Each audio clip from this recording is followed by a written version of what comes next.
Okay, pag-uusapan na po natin ang Okada bribery issue ni Martin Romualdez na ayaw talakayin ng mainstream media. Kayo na po ang bahalang magdesisyon kung bakit ayaw itong talakayin ng mainstream media. Pero dahil wala po tayong takot, ito po yung ating tatalakayin ngayon. Ano ba itong bribery issue ni Martin Romualdez? Okay. Ang bribery issue po na ito ay ating nahalungkat sa kasong sa pagtutuos ng 26 Capital. Ang 26 Capital po ay isa po itong kumpanya sa Estados Unidos or United States. Okay? Ngayon, merong pagtutuos. Okay? Court case ang 26 Capital laban sa Tiger Resort Leisure and Entertainment Incorporated. Okay. Sa mga hindi po nakakaalam kung ano po ang Tiger Resort Leisure and Entertainment Incorporated, ang Tiger Resort Leisure and Entertainment Incorporated po ay under ng Universal Entertainment at sila po ang may-ari ng nagpapatakbo ng Okada Manila. Okay, nagkakaintindihan po tayong lahat. Okay? Yung mga vlogger po sa YouTube na gustong i-reblog ang aking content ngayon, you are free to do so. Okay, you are free to do so. Okay, so i-share nyo lang po muna ito, yung mga kakadating pa lang. Nagkakaintindihan ba tayo? Okay, ulitin natin ha, para malinaw. Ang bribery issue ni House Speaker Martin Romualdez ay lumabas dahil sa kasong isinampa ng 26 Capital, isang kumpanya sa United States laban sa Tiger Resort Leisure and Entertainment Incorporated. Ang Tiger Resort Leisure and Entertainment Incorporated ay under ng Universal Entertainment na may-ari ng Okada Manila. Okay. Following? Okay. Click share po yung mga kararating pa lang. Click share. Ngayon, okay, ito yung kaso, no? Isinampa ito ng 26 Capital. Ang 26 Capital ay isang American company. Isinampa niya to sa US. Ito ay isinampa niya sa Court of Chancery of the State of Delaware. Ang Delaware po ay isang state sa United States. Kakaintindihan ba tayo? Okay. Ngayon, get pen and paper. Okay? Lahat, kumuha na kayo ng papel at pen, pencil, whatever, or sa cellphone ninyo. Isulat ninyo ito. C.A.number.2023-0128-JTL. Dahil yan po ang reference ng kaso na ito sa Court of Chancery of the State of Delaware. Yang may naka-box na nakalagay sa loob ng pulang box. Isulat nyo na yan, screenshot nyo, para mamaya ma-google nyo at mabasa nyo ito.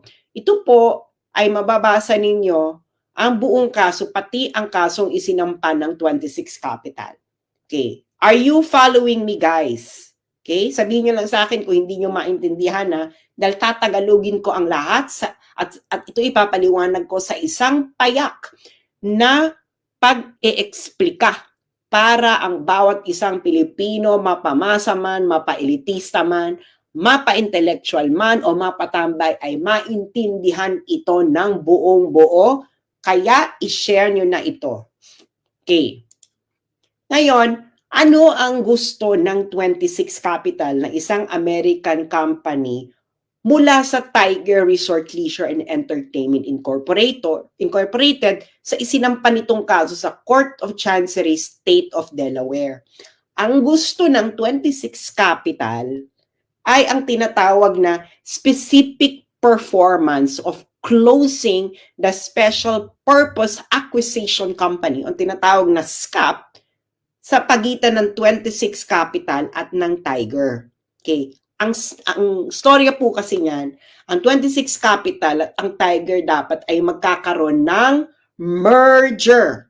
Okay? Yan lamang ang pinakamadali nating pag-usapan. Medyo complicated ito, pero Itanong nyo po ito sa may alam po sa corporate law sa United States kung ano ang ibig sabihin ng SPAC or kahit sinong mga abogado na kakilala nyo para ito ay mas lalo nyo maintindihan. Pero yan po ang pinakapayak na ating explanation right now.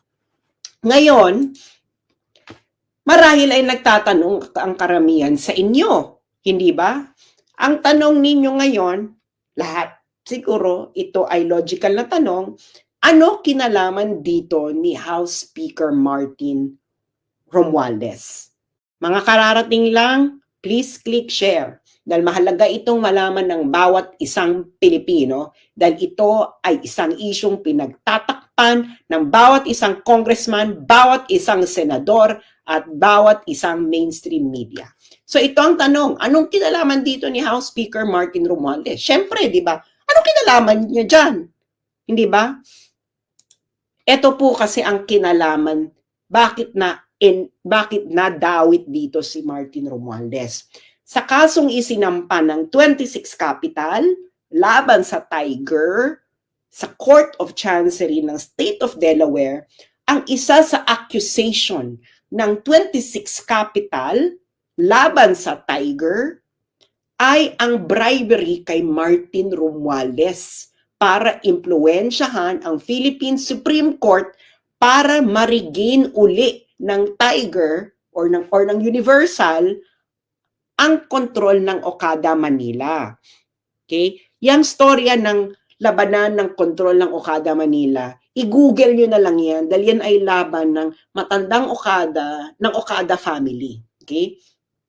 So, para dito lang, doon lang muna tayo ilimitahan. Okay? Kinailang ang accusation ng 26 Capital, ang Tiger at Universal Entertainment, okay, ay nag-bribery kay Martin Romualdez para impluwensyahan ang Philippine Supreme Court para makuha ng isang Okada faction uli ang kontrol ng Okada Manila.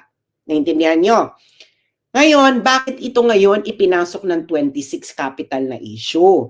Kasi ang gawain na ito ay tinatawag sa Amerika na breach of ordinary course covenant.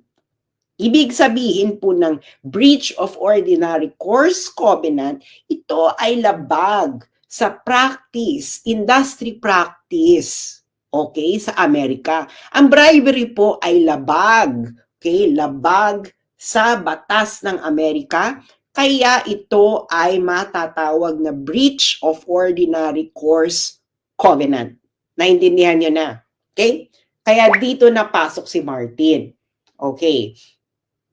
At itong specific accusation na ito ng 26 Capital laban sa Tiger ay nabalita sa Japan Times noong August 1, 2023. Ito, Japanese firm accused of improper influence over Manila Casino.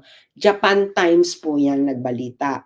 Hindi po ito basta-bastang publikasyon. Okay? Japan Times. Ngayon, nung pumutok ito last year, kasi August 1, 2023, July 2023, sinampa yung kaso sa Amerika. Nabalita August 1, 2023. Nung pumutok ang issue na ito ang sinabi ito ang naging response. Okay? Ito ang naging response ng ating honorable Congressman, House Speaker Martin Romualdez. Ever as a bribery scheme, and were you ever involved in it? Well, we've reached this point in our career, and we've known when to dignify questions, queries, or allegations. And when it comes to fake news, we just don't dignify it, and we don't give it any credence. So there's no truth to it, and we just leave it at that. And we just try to focus on the issues that have credibility and. So narinig niyo yung sinabi niya. Ang sabi niya, ayaw niyang i-dignify ang issue na ito na ibinalita ng Japan Times dahil daw ito ay fake news. Okay? Yung mga kakarating lang, please share. Okay? Dahil fake news daw ito. Okay? Kaya hindi niya i-dignify. Sir, but were you ever contacted to appear in the case in the US? No, No? That's why I'm really very puzzled why this is even coming up. Sir, and you're also denying na on July 27, 2022, based on that report, Okada Manila officials allegedly brought some quote-unquote heavy luggage with quote an item to Romualdez. I just like to get Well, your reaction to that. Again, nothing of that sort ever occurred. That's why It didn't occur. never. Okay, sir. Thank you. Thank you. So, papaalala ko yung sinabi niya ha, hindi raw nangyari yung heavy luggage issue. Ito raw ay fake news. Okay, yan ang sinabi ni House Speaker Martin Romualdez. Ngayon, naalala nyo, okay, yung kaso sinampa ng 26 Capital laban sa Tiger. Okay? Na-desisyonan ito nung September 7, 2023. Okay? September 7, 2023. Ang nag-decide nito, okay, ng kasong ito, okay, pati na yung issue ng ni-raise ng 26 Capital na nag-engage ng improper influence itong Tiger Resort sa Pilipinas sa pagbabribe kay Martin Romualdez, kasama ito sa naging desisyon kung may nangyari bang ganon.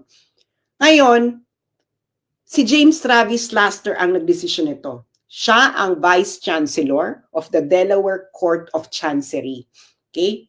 Ngayon, get your pen and paper. Okay? Maybe ilalagay ko dito. I-screenshot nyo yan. Okay? I-screenshot nyo yan. Yang link dyan. Kasi yung link na yan, yan link mismo ng desisyon na nasa Delaware Court of Chancery mismo. Kaya kita mo, courts.delaware.gov.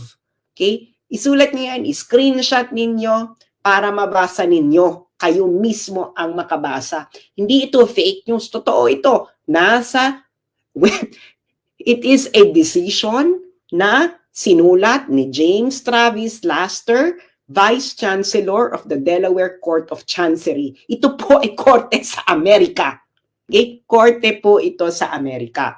Yan, screenshot nyo yan. Okay? Yung mga kakarating pa lang, please, please, please, click share. Pag-usapan nyo itong kayong magpapamilya. Okay. Now, let's now go to the decision. Okay? Okay. Ang pupuntahan natin dito is factual background. Okay. Okay. Dito sa factual background, sinabi dito na ang trial, ito ay umabot ng 5 days.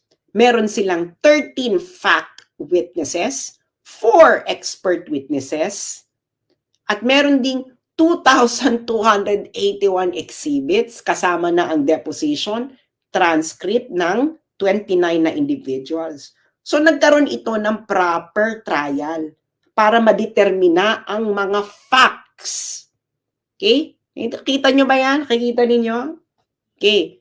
5 days of trial, 13 fact witnesses, 4 expert witnesses, 2,281 exhibit, kasama ang deposition, transcript, mula sa 29 individuals. Okay. Hihimay-himayin natin ito, ha? Kaya itong si Martin Romualdez, mali siya na sinasabi niyang fake news ito. Dahil ito ay factual background nung kaso na isinampa ng 26 Capital laban sa Tiger. Okay? At itong factual background na ito ay dinetermine ng isang huwes sa Amerika na si James Travis Laster, na Vice Chancellor ng Delaware Court of Chancery. Okay. So, ang relevant dito kay Romualdez ay yung page 36. Page 36 nung desisyon ni Laster. At ang title nung part na yon ay yung The Dodgy Bargain. So, himayin natin to paragraph by paragraph. Okay. So, makikita nyo dyan, no? Ewan ko kung malinaw sa inyo yung link nung kaso. Basta, ulitin natin para ma-screenshot ninyo, masulat nyo sa papel. Okay? Para, ayan. So, para masulat ninyo sa papel at kayo mismo ang pumunta sa korte mismo ng Delaware Court of Chancery para kayo na mismo kapag-download. At ang relevant kay Romualdez dito ay page 36. Okay, page 36. Okay. Okay, hihimay-himayin natin ngayon itong factual determination. Pupunta tayo paragraph by paragraph. Okay. Paragraph 1. Okay, ng part na the dodgy bargain. Ang ibig sabihin ng dodgy ay suspicious, not above board, illegal, pangit, tsaka, ano ba mga pwedeng dodgy? Kaduda-duda, hindi kaaya-aya. Yan. Chararat. Okay. Okay, ito yung paragraph 1. Sabi sa paragraph 1, itong Universal at yung Tiger, okay, they attempted na makuha uli ang control ng Okada, Manila through a judicial process. Okay?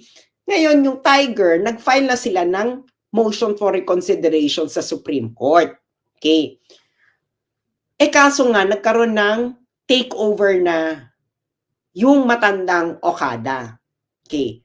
Ngayon, yung pagkatapos ng takeover, yung Tiger, nag-file sila ng supplement noong June 9, 2022 sa Philippine Supreme Court. Yung Philippine Supreme Court, deadma, hindi sila nag-respond doon sa isinampang motion ng Tiger.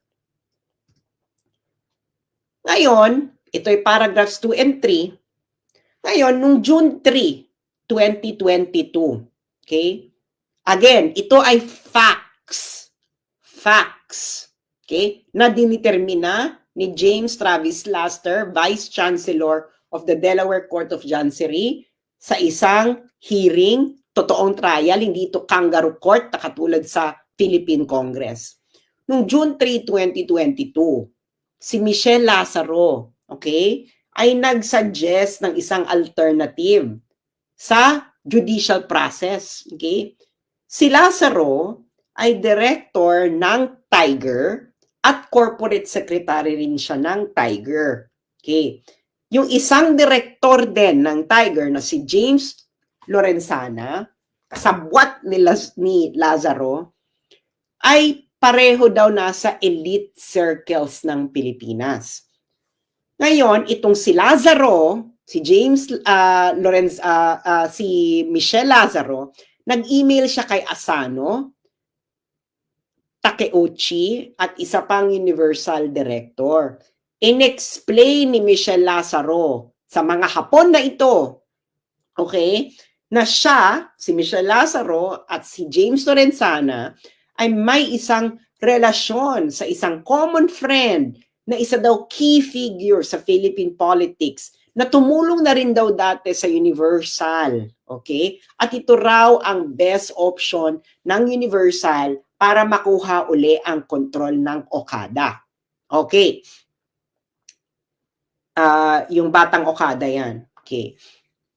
Ngayon, ang sabi ni Michelle Lazaro sa email, the key person, our common friend, feels that my involvement moving forward is indispensable, such that he was reluctant to provide further assistance or to pursue any potential partnership unless her concerns were addressed. So ang sabi ni Michelle Lazaro, kailangan si Michelle Lazaro sa deal na ito. So ang ibig sabihin niya kung anong kailangan involve si Michelle Lazaro, yan ang sinabi daw sa kanya ni Martin Romualdez.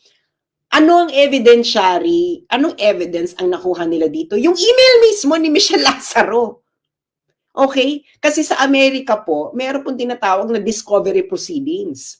Okay? Ibig sabihin ng discovery proceedings, lahat ng evidence na kailangan mo sa kalaban mo ay pwede mo makuha, emails, text, etc. Kaya nakita nyo yung ano ni Amber Heard saka ni Johnny Depp, may discovery proceedings yun. Kaya nga, di ba, ang daming evidences na alam nila pareho. Kasi yun, saka may nakita pa, di ba, may mga lumabas pa mga text messages si Johnny Depp, si Amber Heard, ayun ay nakuha through discovery proceedings. Okay. Ngayon, ang sabi ni Michelle Lazaro, ang common friend daw na yon, okay, ay si Martin Romualdez, Speaker of the House for the Philippines. Ito ang sinulat mismo ni James Travis, ha? Vice Chancellor ng Delaware Court of Chancery. Ang common friend daw ay si Martin Romualdez, na Speaker of the House for the Philippines, nephew by blood ni Philippine First Lady Imelda Marcos, nephew by marriage ni former Philippine President Ferdinand Marcos, pinsan ni Philippine Senator Amy Marcos, at pinsan din ni Ferdinand Bongbong Marcos. Okay? Yang JX674 na yan, evidence yan. Okay? Yan ang source ng evidence na nakita ni James Travis Laster. Kaya nga pag pumunta tayo sa Delaware at pinakuha natin ang buong kopya ng buong kaso, makikita natin lahat. Pero dito muna tayo mag-focus sa desisyon. Okay. Ngayon, sabi pa ng ang nakalap na fact ng Vice Chancellor ng Delaware Court of Chancery para ma-confirm ni Lazaro ang kanyang connection. Itong si Lazaro, Michelle Lazaro, nag-text siya kay Takeuchi, yung Hapon, no, ng Universal, ng 2 pictures ni Lazaro kasama si Romualdez. Okay. Ngayon, sabi daw ni Lazaro sa text, yung pangatlong individual doon sa picture ay ang chair ng Philippine Gaming Commission. Sino yan? Si Altenco. Okay. Ngayon, sino to si Michelle Lazaro at James Lorenzana? At bakit nga ba ito malapit kay Martin Romualdez? Okay. Itong si Michelle Lazaro ay anak ni Lolong Lazaro na isang close friend ni Martin Romualdez. Okay, i-google nyo ito. Nung namatay si Lolong Lazaro, itong si tatay ni Michelle Lazaro, itong si Martin Romualdez ay nag-deliver pa ng eulogy sa pagsalamay ng tatay ni Michelle Lazaro. Itong si James Lorenzana ay fraternity brad ito ni Martin Romualdez sa Upsilon Sigma Phi. Kaya ganyan sila kalapit kay Martin Romualdez. Okay, paragraph 5. Ngayon, yung email ni Lazaro ay meron daw term sheet. Okay, ito ang mga demands ni Lazaro. Dapat si Lazaro at Lorenzana ay kailangan tumanggap sa Tiger ng $35,000 per month. Okay. Ito yung mga condition ni Michelle Lazaro para si Martin Romualdez ay tumulong. Okay? Ay tumulong. Okay? Kailangan daw si Lazaro Lorenzana ay magkaroon ng bayaran ng $35,000 per month net of taxes. Ibig sabihin, kailangan bawas na yan ng tax, ha? 35,000 net na yan. Ngayon, yung board ng Tiger ay kailangan palawakin daw, kailangan maging 30 ng miyembro at kailangan si Lazaro at Lorenzana ay may karoon ng karapatan na mag-designate ng 6 na members doon sa 13 members. At ngayon, meron pa sila ibang dinamay na officers na kailangan din bigyan ng pabuya, si Yip at Van der Sande. Okay. At of course, okay, inapprove itong terms ni Lazaro. Okay? Itong mga terms ni Lazaro, again, ulitin ko, mga terms niya to para itong si Martin Romualdez ay tumulong. Okay? Ngayon, si Fujimoto, pinirmahan din to. Nakikita nyo yung mga JX665, J656, JX656. These are references. References po ito sa mga documentary evidence na nakalap ng Delaware Court of Chancery. Okay. Ngayon, paragraph 6 and 7. Ang plano daw, okay, ang plano ay kasama sa plano ay dapat may i-deliver kay Romualdez. Okay? Yan ang plano. So, besides doon sa mga demands ni Michelle Lazaro, kailangan din daw ay may ibigay kay Romualdez. So, ang nangyari, yung head ng Universal, Okay, yung Universal, ito po ang parent company ng Tiger at ang Universal ang may-ari ng Okada. Okay. Ang Universal, nagkaroon ng business trip sa Pilipinas at may dala-dalang heavy luggage. At yung heavy luggage na yon ay merong item para kay number 2. Ang number 2, ito po ang tawag kay Martin Romualdez. Number 2 si Martin Romualdez daw sa Philippine politics. Hindi si Inday Sara na Vice President. Si Martin ang number 2. Okay. Ngayon, pag dumating na raw ang item sa Pilipinas, ito ay dadalhin ng Universal Executive kay Martin. Okay. Ngayon, yung Asano, sabi niya, na-keep na natin yung promise natin kay number 2. So now, turn na ngayon ni number 2 na i-fulfill ang kanyang promise. Okay. Intindihan nyo? Lahat ito ay may reference sa documentary evidences mula emails, text messages, etc. na nakalap ng Delaware Court of Chancery. Okay. Ngayon, itong next paragraph na ito ngayon ay pinabulaanan na hindi daw ito alam ng 26 Capital. Kasi remember, di ba, yung 26 Capital, dinimanda niya yung Tiger. Sabi ng 26 Capital, itong Tiger, nag-involve to ng bribery issue. Nag-bribe ito kay Martin. Ngayon, sabi ng 26 Capital, hindi niya alam. Ngayon, itong next paragraph na ito, ang sabi, imposible hindi alam ito ng 26 Capital. Kasi, nag-email pa si Lazaro, Michelle Lazaro. Okay? At yung nag-text pa sila doon sa may-ari ng 26 Capital na si Ader. At yung text, itong sinasabi, Universal Entertainment has enlisted significant political support from a very high level of the Philippine government with compensation of the arrangement, all tied to taking back control of this casino. Ano sa Tagalog to? Yung text doon sa may-ari ng 26 Capital, ang sabi, itong Universal Entertainment na may Okada ay kukuha ng suporta, significant political support, kukuha ng significant political support mula sa isang high-level Philippine government official para makuha uli ang Okada, ang kontrol ng Okada. Yang JX647 na yan ang documentary evidence. That's the text evidence na nakalap ng Delaware Court of Chancery sa mga cellphones nila, no? Okay. Ngayon, ato na nga, etong si Romualdez, okay, kasabwat siya, alam ito ng lahat, okay? Kaya nga, okay, noong July 27, 2022, yung executive ng Universal na si Sato Nobuki, nag-travel mula Japan papuntang Pilipinas. Okay. Ngayon, isa pang executive ng Universal, si Hajime Tokuda, ay nag-schedule ng meeting kay Romualdez nung susunod na araw, July 28, 2023. Yang JX730 na yan, documentary evidence yan. Okay, na nagtitrace na may talagang meeting na nangyari, may setup na meeting na nangyari. Kaya pag pumunta kayo ng Delaware Court of Chancery at kunin nyo ang buong kopya ng kaso documentary evidence, makikita nyo lahat kung ano yung JX730 na yan. Okay. Ang meeting daw ay nagtagal ng 90 minutes. Okay.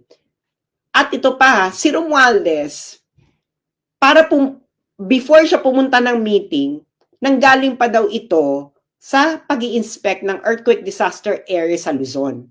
Noong July, yung araw na yan, totoo, si Romualdez ay, I think, nasa Northern Luzon. May earthquake yan, di ba? I think he was maybe in Abra or Ilocos, somewhere in the north. Nandun siya, nag-i-inspect. So pagtapos na mag-inspect, pumunta ngayon siya dito para i-meet niya itong mga Hapon para kunin niya ang kanyang heavy luggage. Okay. Ngayon, so, ginawa ng Universal Executives, may binigay silang letter kay Romualdez. Ang sabi ng mga Hapon kay Romualdez, it would be a huge problem if the ruling by the Supreme Court was prolonged any longer. Sabi nila, magkakaroon daw ng problema pag pinahaba, pag tumagal pa ang pag-issue ng ruling ng Supreme Court. At ang sabi ng mga Hapon kay Romualdez, okay, gusto daw nila ng favor para sa mas maagang resolusyon ng Supreme Court. Okay. So ano daw ginawa ni Romualdez? Okay? Then and there made ex parte calls and sent a text to several members of the Philippine Supreme Court, including its chairman. Sa Tagalog, kamiting ni Romualdez yung mga Hapon. Binigyan ng heavy luggage. Ito ang favor na gusto namin. Ang ginawa ni Martin Romualdez, tinawagan niya ang mga justices ng Supreme Court. Pati na raw ang chairman. So, sino ba ang Supreme Court Justice ng panahon na yan, July 2022? Magsalita ka dahil factual determination to ng korte sa Amerika. Ngayon, sabi ng Universal Executives, yung pressure daw na ginagawa ni number 2 must be working. Okay? Ngayon, ine-expect nila yung intervention ni Romualdez mag-i-end ng takeover nung matandang Okada. Okay? So, in-execute nila yung merger with 26 Capital, etc. Hindi na to importante dahil hindi to kasama si Martin sa issue ng merger. Okay. Sabi ni James Travis Laster, no one addressed the legality of this type of arrangement in the Philippines. Kasi illegal to sa Amerika. Okay? Naintindihan niyo yung sinabi ng judge sa Amerika? Walang nag-address kung ito ba ay legal sa Pilipinas. Malamang illegal sa Pilipinas, hindi ba? Pero itong si Lazaro at Lorenzana, nakabarkada ni Martin Romualdez, ay nag-broker ng dodgy bargain. Ibig sabihin ng dodgy bargain, illegal na bargain. Okay? Na kung saan, inoffer nila sa Tiger, sa may-ari ng Okada, na magi-intervene si Martin Romualdez. Basta si Lazaro at Lorenzana ay bibigyan ng increased control ng Tiger, bibabayaran ng 35,000 per month, magkakaroon ng maipapasok silang mga tao sa Tiger Corporation at ang pinakahuli ay dapat may ibigay kay Romualdez. Uulitin ko, ito ay factual determination na ginawa ni James Travis Laster, Vice Chancellor of the Delaware Court of Chancery. Ngayon, eto na ang maganda. Noong trial daw, ito paragraph 13, noong trial daw, itong Universal, yung mga Hapon, okay? Iniiwas nila na bribery yung ginawa nila, na yung heavy luggage ay bribery kay Martin Romualdez. Okay. Sabi nung mga Hapon, ng mga witnesses, yung heavy luggage daw ay mga dokumento lamang daw ang laman. Ito daw ay document ng mga court cases. At kailangan daw itong dalhin by hand, okay? Kasi wala daw printer. Wala daw printer ang Tiger. Okay? Kasi yung Tiger, nung nasipa sila sa Okada, ng matandang Okada, nawalan na raw sila ng printer. Kaya kailangan daw, i-print daw ng mga Hapon sa Japan ang kopya ng mga kaso at i-deliver sa loob ng luggage. Anong sabi ni James Travis Laster sa palusot na ito ng mga Hapon na witnesses? Anong sabi ni James Travis Laster? Ayan, inilagay ko sa pulang box. The testimony was not credible. Sabi niya, hindi credible na ang testimony ninyo na ang heavy luggage ay hindi bribery. Yun ang ibig sabihin nun. Bakit? Sabi ng judge. Una, sabi ng judge ni James Travis Laster, Ang mga lawyers ninyo may printer. So bakit kailangan nyo mag-print sa Japan? Number one. Second reason ng judge. Ang Philippine law naman, pinipermit ang electronic versions ng mga kaso. So bakit kailangan nilang i-print, di ba? Pwede naman ang electronic version sa under Philippine law. Pangatlo, nag-file na raw ang Universal ng mga documents, okay, para sa lawsuit. So bakit pa kailangan nyo mag-print? Ikaapat, ngayon, bakit ang senior executive ng Universal ang kailangan magdala ng mga printed documents papunta dito kay Romualdez? Meron naman kayong courier.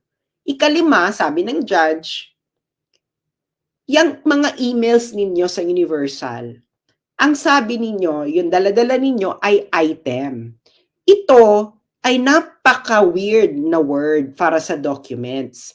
Actually, yung mga emails daw Universal, punong-puno daw ito ng mga codes katulad ng heavy luggage.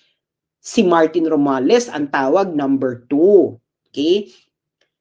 Bakit kailangan yung magkaroon ng maraming katsakahan na iba't ibang words para lang sa court documents? Kung court documents talaga yan.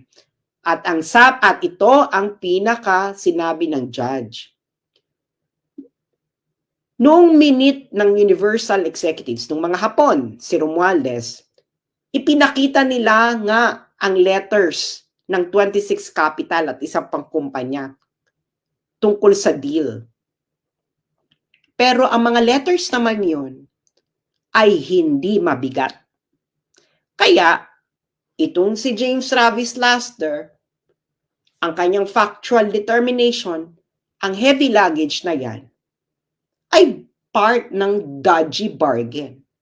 Sa madalit salita, ito ay bribery.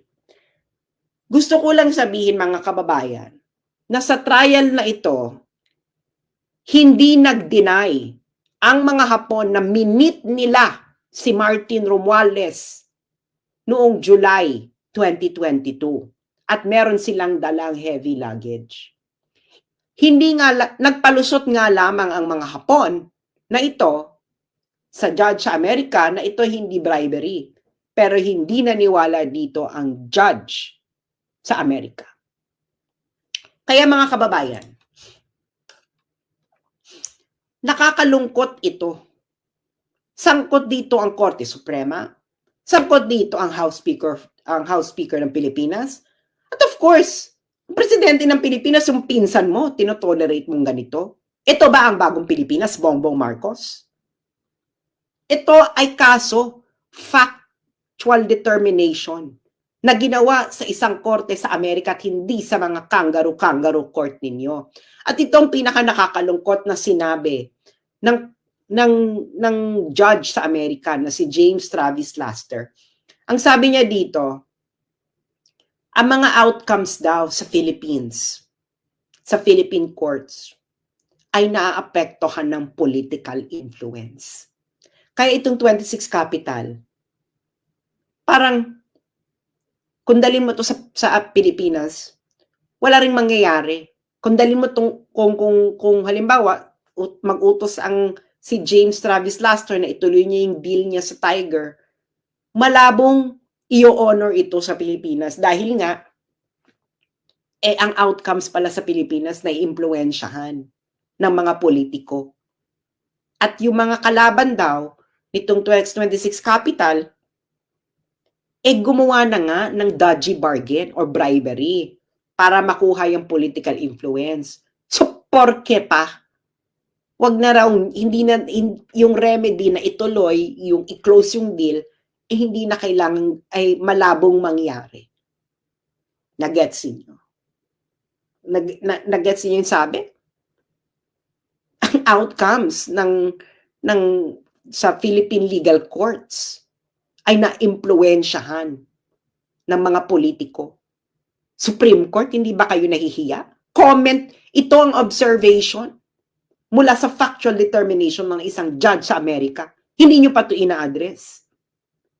Pinag-uusapan na ito ng mga sikat na abogado, mga law firms sa Amerika dahil nga napaka-bizarre daw ng mga facts dito. Lalo na itong involvement na ito ni number 2, ni House Speaker Martin Romualdez. So ang tanong ko mga kababayan, sino ngayon ang fake news sa bribery issue? Ang laway ni Romualdez o ang factual determination ni James Travis Laster na Vice Chancellor of the Delaware Court of Chancery? Sino? Sino ang fake news? Si Martin o yung judge sa Amerika? Ngayon, mga kababayan, bakit sa tingin nyo ayaw itong pag-usapan ng mainstream media? Bakit yung mga senador-senador na malilinis sa katulad ni Risa Ontiveros ayaw nyo itong pag-usapan? Bakit si Trillanes ayaw nyo itong pag-usapan? Bakit ayaw nila itong pag-usapan? Isa itong fact na na-establish sa isang kaso sa Amerika. Ayan, nakikita nyo dyan ang link. I-screenshot ninyo. Puntahan nyo yan sa Google. I-search ninyo yung link. Puntahan nyo yan. I-type nyo sa search bar. Yan. I-screenshot nyo yan. Pumunta kayo ng page 36 ng decision para mabasa ninyo ang ating diniscuss ngayong gabi dito. So, mga kababayan, please lang pag-usapan ninyo ito. Ito ba ay tama? Kakaumpisa mo pa lang ni Martin Romualdez umupo. Ang ginawa niya na ginamit niya ang kanyang pwesto para siya ay magpayaman. This is plunder. Kakaumpisa mo pa lang, Martin Romualdez. Nag-commit ka na ng plunder. July. Ayan puntahan niyo yan. I-screenshot niyo yung link na yan. I-search niyo yan. Puntahan niyo yung page 36. Tanungin ninyo mga sarili ninyo, bakit tahimik ang Catholic Church tungkol dito? Bakit tahimik ang mga elite na schools, Ateneo, UST, Lasal? Kasabwat na ba kayo ng mga pagnanakaw ng mga Marcos at Romualdez? Mga mainstream media, ba't tahimik kayo? Fact ito determined by a US judge na nagkaroon ng trial, nagkaroon ng evidence, ng mga documentary evidences. Ayun lang po, maraming salamat mga kababayan. At sana, screenshot niyo yan, basahin niyo yan, page 30, pag-usapan ninyo ito, i-share niyo itong video na ito, puntahan niyo yung desisyon na yan sa korte mismo ng Delaware. Maraming salamat po at magandang gabi.